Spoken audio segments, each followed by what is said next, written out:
si Ding Vaxiane, si Janet Garin, isa ka congresswoman sang Iloilo City.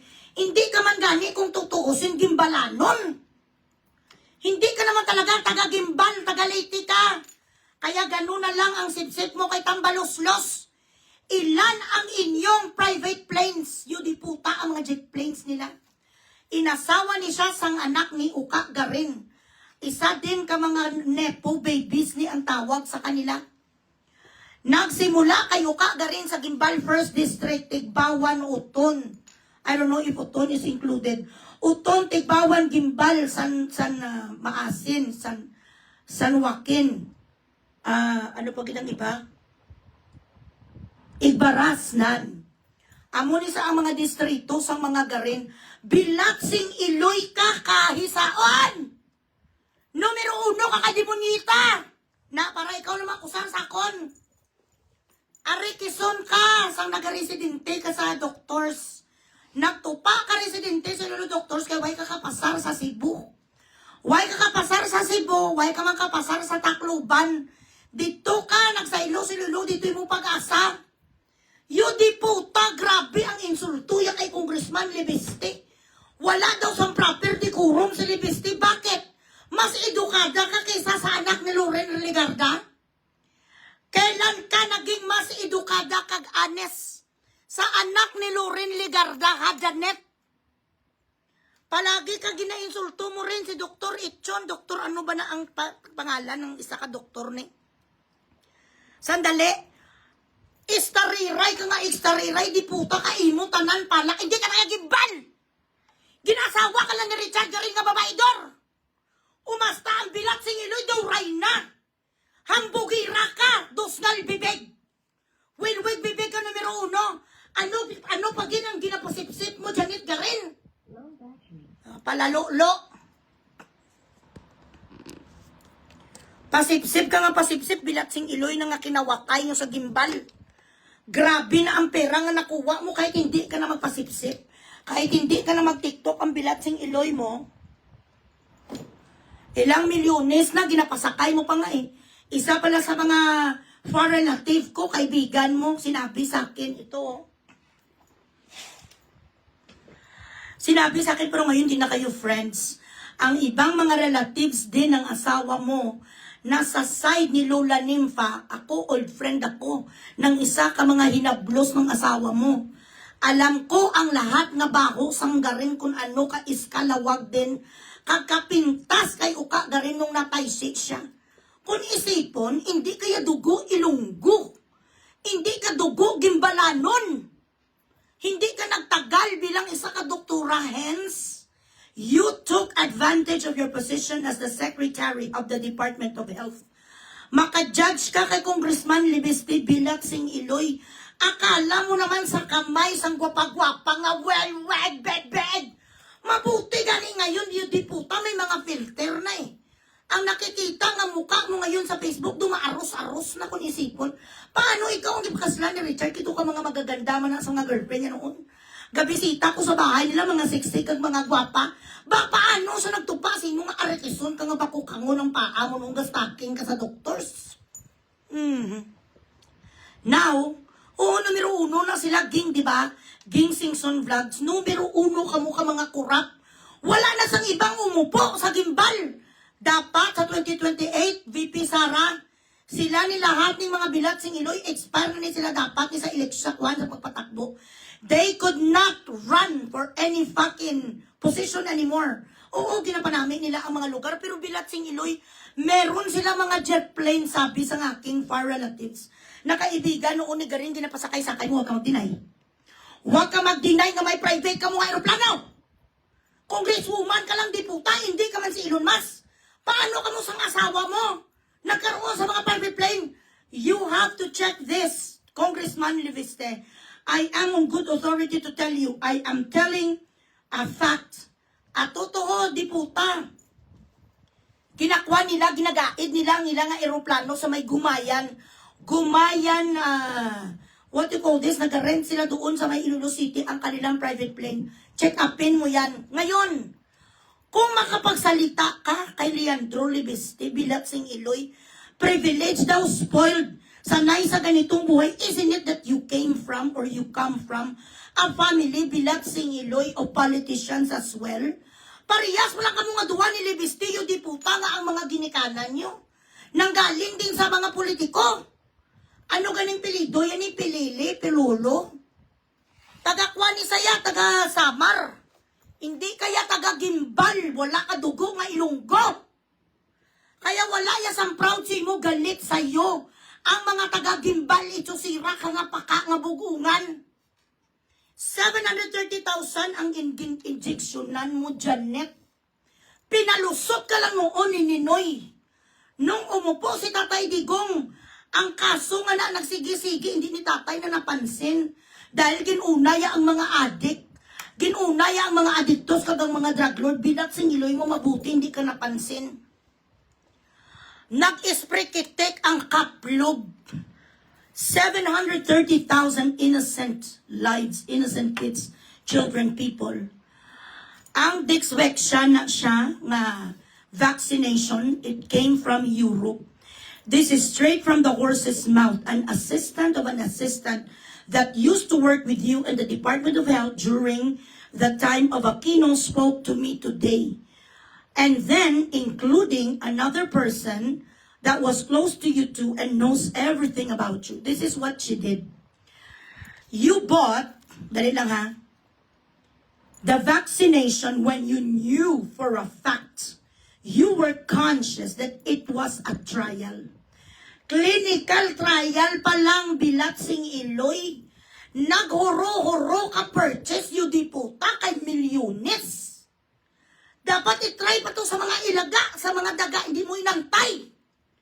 Kay kung mabuti ka sana kagtutuo ka nga matalino nga doktora, you should have known better that there is a reverse side effect if in the event this Bilatsing Iloy vaccine is not going to finish the clinical trial, pwede nga makapatay isang tao but you didn't care. Wala ka sa pakialam kung matakalatay siya, wala ka gani, you di puta ka remorse. Did you ever said sorry to the family? Bumibisita ka ba sa sementeryo? Bago mo laitin, bago mo i-shut up, bago mo ibuli. Si Congressman Liveste nga ginapaglaban yung di puta si Recto ang kaaway, sagot ka ng sagot. Dakiriduway ka mo ni Rector. Kay wala na nagatindog ang tarugo sa bana mo nga sa Richard Garen.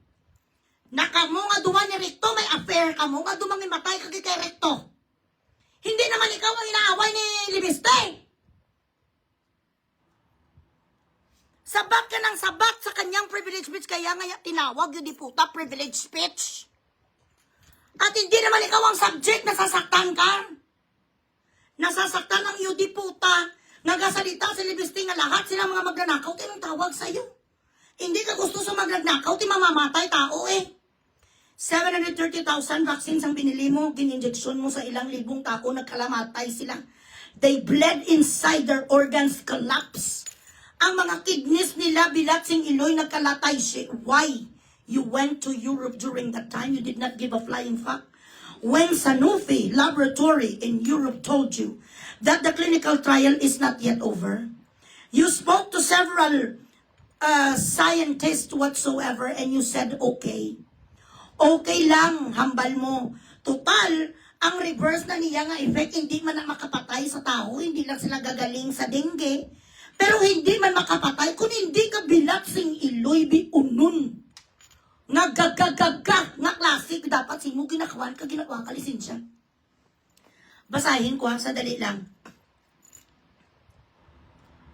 Share the live, ang mga pastars, yung kanino pa Gcash, Bilatsing Iloy. Palaliin ko na Gcash, nagkasakit ang ano, kumaduga nga naman ang aking kaway.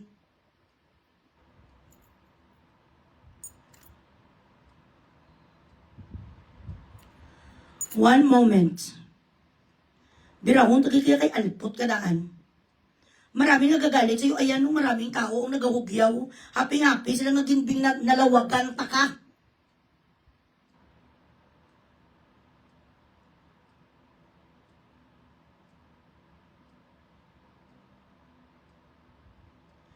Hello! Friendship, nagla-live ako. Dali lang kita, babasahin ko to. Ang daming masaya sa messages ko ngayon, no? Galit na galit sa inyong mga garin. Wala lang magawa kasi ginapang bugres nyo eh. Eto. Inini siya close friend mong gid niya kung ano kakaalpot.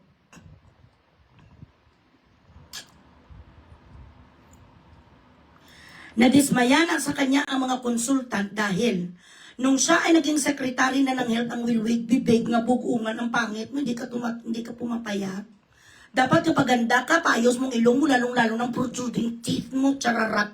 Ang tanda mo tingnan kung tutusin.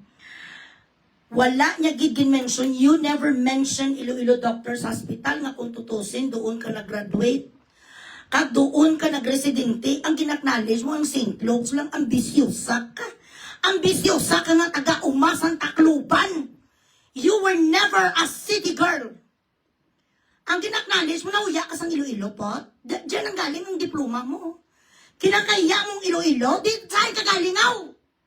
Nanggaling kabilat sa Iloilo dito sa Samar nga maraming mga manugiwit kag mga kwan. Maraming manugiwit kag mga paniki. Mas maganda din inyo di putang Iloilo. Kung tutuusin kaysa sa pinanggalingan mo, ang ginaknowledge sa ambisyos, ang bugungan. Ang ginaknowledge mo, St. Luke's lang patayuya ka. Ganito ka, kapretensyosa, ambisyosa, insecurada. Paano man bini ka ma-insecure? Ang mga kirida, bilat sa Iloilo, sambana mo, mga siksiyan, to mga sex bomb dancer. Nga amo ni pangasawa mo ni Richard, ano ka, doktor ka, ang bana mo. Ang asawa, yan, nagkalatay siya ang kidney. Define irony. Losing your kidney when you are married to a doctor. Di ano klase ka nga doktor bilat sing Iloy sa bagay. Hindi niya galing mapagaling o di puta ang bana, yan na transplant na lang sang kidney. Ang bati-bati, ko pang sabi sa akin, may pinalabas sila sa jail.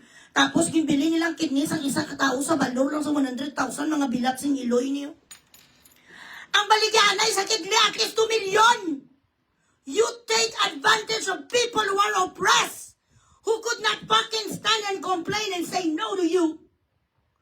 Nagkaroon daw sila, I don't know if this is true, but this is what was told to me. Taga-jail ang may-ari sang kidney, naging transplant sa asawa mo. Ginkuripot niyo pa ang kaluluoy nga taga-jail bilang sing Iloy. Ang bilihan sang kidney nyo di puta, 2 million, binigyan nyo 100,000. Grabe ang nakawana nyo sa District 1. Karon, una-una mo ni nga sala, ha? San upo ko sinuga umul-umul, bilat sing Iloy ka, subong talang ka na dumduman. Kay bakit? Bakit ka nagre-reklamo tungkol sa mga privilege speeches ng kapwa mo congressman? Wala ka pagkalam ang privilege speech ka din. If it sounds like a fucking brat, if Liviste sounds like a fucking brat, somebody who does not take no for an answer in someone that could not zip his mouth, then you gotta deal with it. If you are feeling hot inside a fucking kitchen, which is your plenary, then you get out. You cannot handle the truth. Grabe ka po si pasip-sipon. You do not even behave like a proper congresswoman. Ginadilapan mo ang karipunak ni BBM, gadila ka sa karipunak ni Charis. May relasyon ka mga duwa ni Rector. Hindi ka gani ang topic to sa privilege speech. Ano ka? Ano ka ni Rector? Kabet mo ko na abogada? Ambisyosa ka. Di lang demokrasya. Bakit ka tinitigil ang mga tao kapag nagsasalita? All the time you just oppose him. You rebut him. If you have certain things to say about him, you rebut him. But you do not fucking tell him to fucking be complaining ethics committee. Bilaksing like fuck ethics committee. Puro kayo ethics committee. Kaso dito, kaso doon, buhayin mo ang mga namatay. 730,000. Bilaksing Iloy ka. Share the live. Ang inyong mga stars, di po tayo, hindi naman tayo ma-inspire man.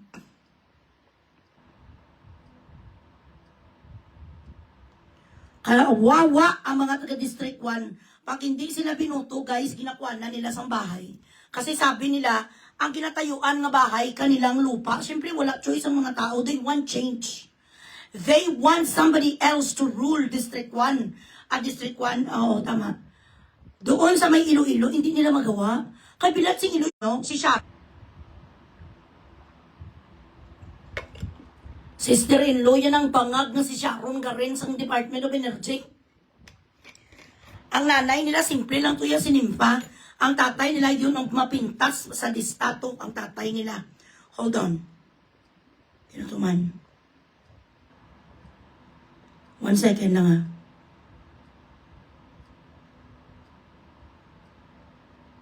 Hindi ko man ito ginkuhan. Share the live guys. Ang mga pastars nyo, Bilat Sing Iloy, naabutan ko pa na sa Iloilo Doctors Hospital. Katulo na sa Loy Arigison. Wala ko na yung mga istorya guys. I do not make up stories. People who knows somebody, or like for example, ni si Janet, maraming nakakilala sa kanya at maraming galit. Kasi nga, ambisyosa ni sa nga maldita. Okay. May private jet na sila. Actually, isa sa mga cousins ko, pinasakay niya na sa private jet. Yan ang palagi niyang binibenta, parang PR niya ang kanilang private jet. Proud na proud pa yan siya na magsabi na ito daw ay kanyang kickback. Ganun. Amo ka na, how could you afford this private jet? Magkanong sinasahod? Tapos, hindi lang isa ka private jet, dalawa sila nga mag-asawa. Taga-Leyte na siya. Kaya closely ni Tambaloslos. Katulad din sang alpot niyo nga congresswoman nga si Jam Barunda. Ang tatay ni Jam Barunda nga si Nick taga-Leyte din. Kaya pala alpot din ang aming congresswoman. Nagperma din ito, Jam Barunda. Nagperma sa impeachment ni VP Sara. Upod ini, kasama ini siya ang malaway nga wilwig bibig nga sigarin. Nadismaya sa kanya si Dr. Hurao. Kaya hindi niya talaga minensyon ang Iloilo Doctors College na doon siya nag-training kag nag-graduate. Ambisyosa ka, ang ginmensyon mo lang St. Luke's Patayuya. Wala kaya sang diploma sa St. Luke's. Proud na siya magpasakay sa jet sa mga taga Iloilo para magpahambog. Kapit sa patalim yan ngayon dahil nga alam niya nga makukulong talaga siya. Okay, ito na. Mabuti na lang, Loy, hindi niya gimpush ang mass vaccination ng dengue siya sa Iloilo City, or else marami ang namatay. Hindi natapos, and this person who is talking to me is also a doctor in the States, ha? That is a relative of her husband. Hindi niya yung relative to niya ni Richard Garin. Ang mga stars yung ano maniman.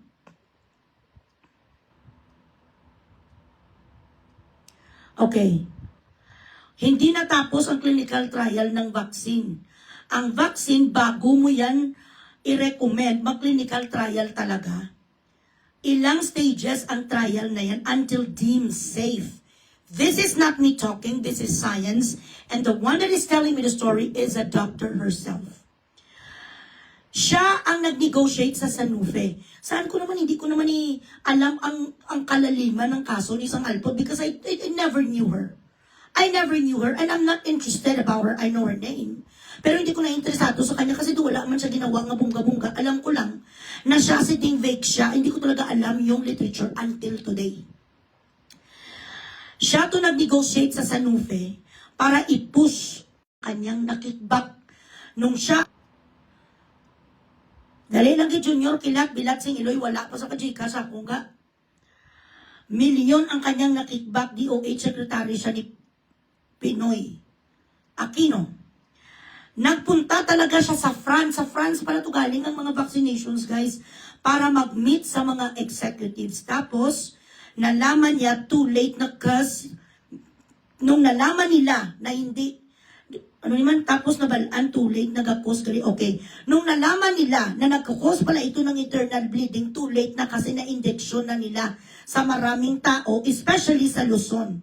Dangerous pala ang dengue siya kung wala ka naka-dengue. So, ganito. Hindi mo inalam, hoy! Welweg, bebeg! Welweg, bebeg! Hindi mo inalam.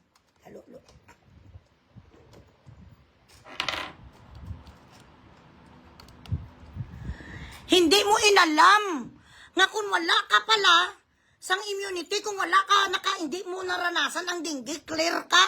Hindi ka nagadinggi, bilat sing iloy mo, bawal ka pala sa vaccination. Di ang mga kabataan, di puta nga, hindi pa nakadinggi before 1, 2, 3, 4, 5, 6, 7, 8, 9, 10. Nga mga kabataan sa squatter, bilat sing iloy mo. Hindi ka natanong nakadinggi eh. Ang lahat nga wala nakadinggi, bawal injeksyonan ha. Ang reverse effect niya pala ni mga internal bleeding, bilat sing iloy. Wala mo gin-check up na, Janet! So what right do you fucking have to complain about Congressman Liviste, about his fucking sentiments and lamentations against somebody who is not helping Filipino people? Ilang beses dalawa nyo kami double border bilat sa inyo nyo sa PhilHealth? 60 billion na wala, ninakaw ni Recto. Excise tax, palalulo. Hindi makuha di puta pairam sa mga Pilipino. Ano ang karapatan mo para ilagay mo sa ethics committee si Congressman Libiste bilat sing iloy ka? Ang kamay mo maraming dugo. Sobra pa yung di puta sa gaulan nga aso pre. It was already too late when you found out that people were already dying because of your irresponsibility. You did not wait for the clinical trial to be deemed safe. You went ahead and closed the deal because you wanted millions of euros kickbacks, isn't it? If the court, the Supreme Court, at least had a fucking consideration that you didn't mean to close that deal, to get that fucking vaccination, your appeal would have been approved by the Supreme Court. But no, your appeal just recently was junk by the court. They said no. You are going to continue and face the fucking music. So, pagpalagay na natin, no, habang ginatrial ni everything, darating ang panahon 2028, si Sara ang nakaupo, bilat sing iloy. Ang pagsayaw mo na bala nga, ano na gani, guys, ang mga sunata na bala nga, anxiety, na bala mo abo na sa, hambal sa alpo, ano ka na epilepsy ka? Anxiety, hambal sa buang-buang. Wala ka gani nag-show remorse sa mga tao, putang ina ka nga namatyan sa mga kabataan. Ito, tapos ngayon kapahiro-hiro ka. Lahat nga ginbakunahan ng Dingbeksya, nagkalamatay, namatay iloy. Tapos, hinaras pa niya ang mga parents ng mga bata. Hinaras niya pa ang mga parents ng mga bata na namatay sa rally. Kita mo kung ano ka alpo. Taga-uma! Taga-uma, buke! Hindi ka marunong, gani di puta ka mag-ilis. Wala ka sang sense of fashion. Wala ka fashion sense, buke! Buke, baday, badoy. Di puta ka. Ginkuyog ina siya sa mga Ilonggo. Kinuyog yan siya ng mga Ilonggo na nandoon sa Luzon before dahil sa mass vaccination. Ang mga Ilonggo hindi talaga nag-uo sa kanya. Ang Dingbeksya, Iloy, discontinue. Grabe ang controversy. Gin-overprice ya pa ang pagbili yan ng Dingbeksya. Ang buki, kang bugungan ka. Baboy ka pa kahit ano mo dahil di ka nagapayat. Kalaki-laki sa mga paa mo, di puta ka ba kukangon. May major lawsuit ang Sanufe for providing illegal kickbacks to providers and incentivize and prescribe the vaccine. 730,000 children ang binigyan ng Dingbeksya, Iloy. Paunti-unti silang namatay kung wala pa, kung hindi pa nakadenggi before matatay siya. Talaga yun ang effect ng Dingbeksya. Okay. Now,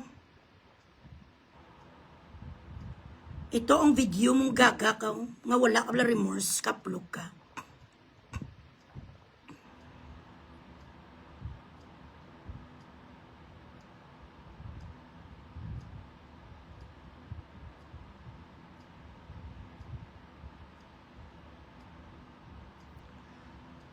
Baday kang buke, gini ka bala mamiste!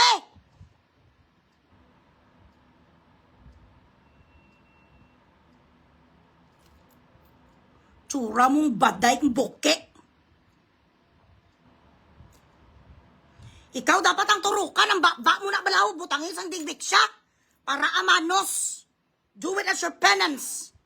Wala sa sang remorse, she doesn't even, show to the people nga hanggang ngayon pinagsisisiyan ko, patawarin niyo ako, wala ka pulos.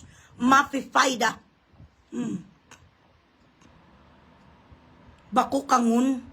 Ang bakukang sang gagagagayaw ay mga kadamo-damo na sang kawat mo. May private jet ka ganit, tapos yung diputa kang bakukang mo, hindi mo pang-lotion ka. Pang-lotion mo ang mga bakukang mo sang Cebu di Macho, gaga.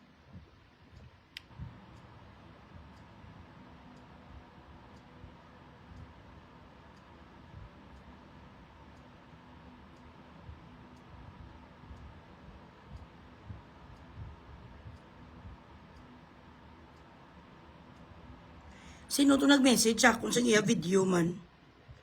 Mga pa-Gcash, da! Are.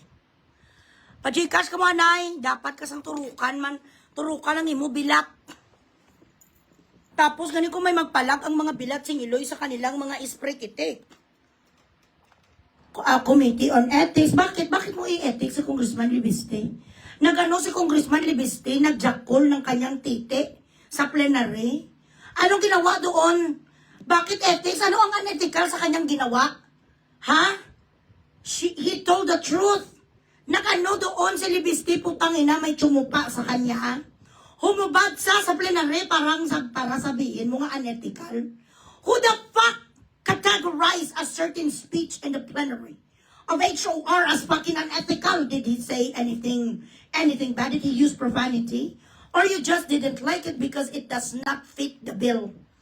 You just didn't like it because you are an insecure little whore. Ganon yun. May ginakalat si gana gusto daw sa pakin si Richard Gomez. Si Congressman Libiste, how true.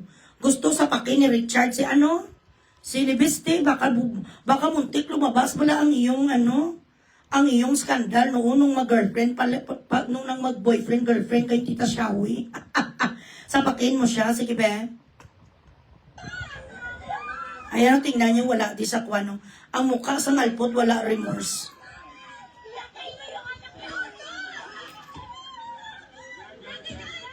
No, wala sa gakwano. Wala gid sa gaiyak, nothing.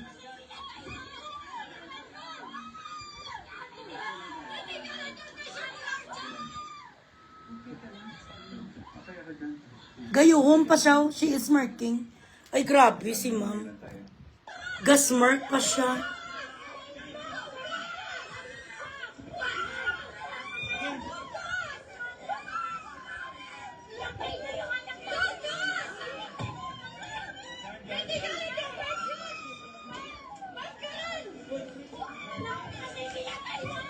Ako ya guys, suicidean ko ni saya. Kung ako isa sa mga nanay, suicidean ko to siya. Madugdog ko lang sa ako ng bata ko binapatay.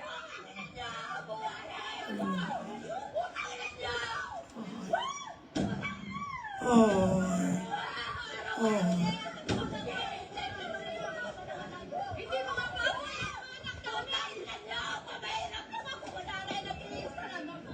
Uy, isa lang ang anak niyo. Tingnan niyo lang iyak nila, guys. Tapos gas mark sa ang patay huya iyaw, hindi walang kahit isa kaluha lumabas. Grabe katigas sa mukha. Narasaw na. Okay ka lang yung panyo eh. Kaya gasmile pa saw na. Lampingasan ka.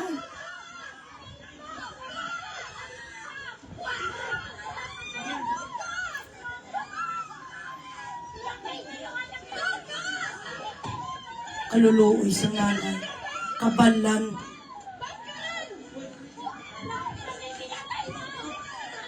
Ay, kaluluoy.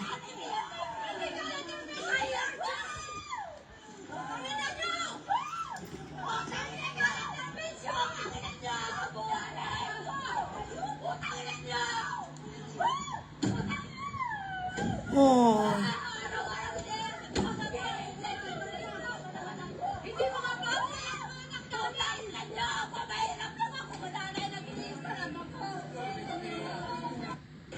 Grabe. Grabe. Nag-iisa lang ang anak niya, wala ka Grabe, wala ka konsensya, Janet. Grabe ka gadamol sang imo guya. Barinahan ang guya mo, Janet, hindi magdugo. Amo ka nakakapal. Not a single tear. Kung ako sa lugar ito, maluhod ko. Patawarin niyo ko. Ikulong niyo po ako. Ikulong niyo ko pagbabayaran kung kasalanan ko. Kung ito ang makita ko nga iyak nila, but no. No remorse at all, not even an inch.